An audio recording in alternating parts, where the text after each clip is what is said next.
আসসালামু আলাইকুম প্রিয় শিক্ষার্থীবৃন্দরা, আশা করি তোমরা সকলেই ভালো আছো।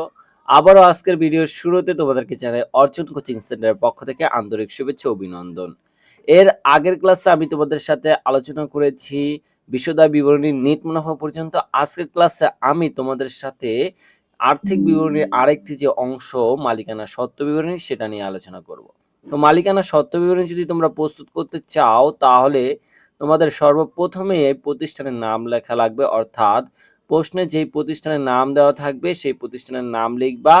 এরপরে তোমরা নিচে লিখবা মালিকানা সত্ত্ব বিবরণী।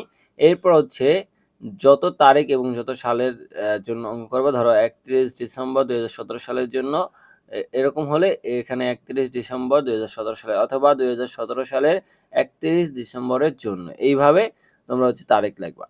এরপর মালিকানা সত্ত্ব বিবরণী করতে হলে তোমার ছকটা থাকা লাগবে, বিবরণ টাকা টাকা টাকা। তারপর তুমি সব সময় মালিকানা সত্ত্ব বিবরণীতে মূলধনটা সবার আগে লিখবা। মূলধনটা লেখার নিয়ম মূলধনটা সবার আগে লিখবা। এরপর দেখবা কোনো অতিরিক্ত মূলধন আছে কিনা। অতিরিক্ত মূলধন থাকলে মূলধনের সাথে যোগ করবে। এই যে মূলধন লিখেছি, এরপর অতিরিক্ত মূলধন আমরা কি করেছি, যোগ করেছি।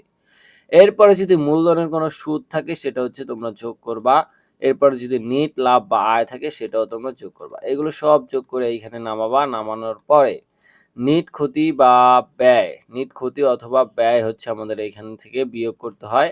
এরপরে পণ্য উত্তোলন। উত্তোলন সেটা পণ্য হোক আর নগদ টাকা হোক, সেই উত্তোলন তোমরা বিয়োগ করবা। এই যে আমরা উত্তোলন বিয়োগ করেছি, এরপরে যে পণ্য উত্তোলন ছিল সেটাও বিয়োগ করেছি।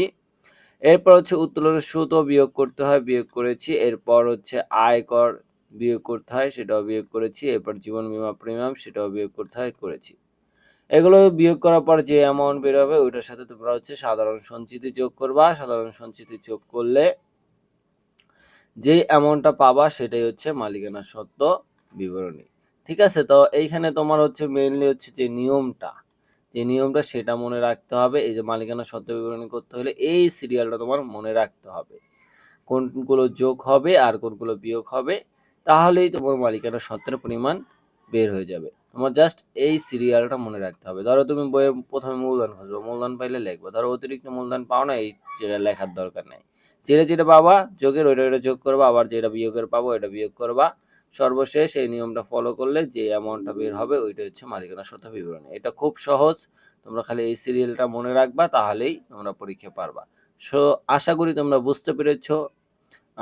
নেক্সট ভিডিওর জন্য আমাদের ফেসবুক পেজে ফলো দিয়ে রাখো, ইউটিউব চ্যানেলে সাবস্ক্রাইব করো। তো সবাই ভালো থাকবে, সুস্থ থাকবে। আসসালামু আলাইকুম।